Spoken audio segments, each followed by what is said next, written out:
Hello বন্ধুরা, দেখো মন্দির দর্শনের পর ফেরার পথে আমরা কিছু এই যে মঠ, তারপরে মন্দির, আশ্রম দেখতে দেখতে আমরা হোটেলে ফিরছিলাম।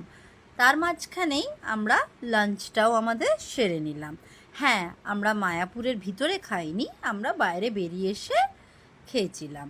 আর আমরা অ্যাকচুয়ালি মঠের দিকে ছিলাম, তো ওখানে না সব নিরামিষই চলে, ইভেন পেঁয়াজ রসুনের ব্যবহারও ওনারা কেউ করেন না। এই দেখো ছোট ছোট ওখানে দোকানও আছে যেখানে এই গোপী ড্রেসগুলো পাওয়া যায়।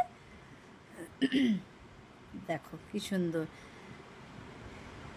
এইসব মঠগুলো আমরা আবার বিকেলবেলায় যাব, তখন তোমাদেরকে ভিতরটা দর্শন করাবো।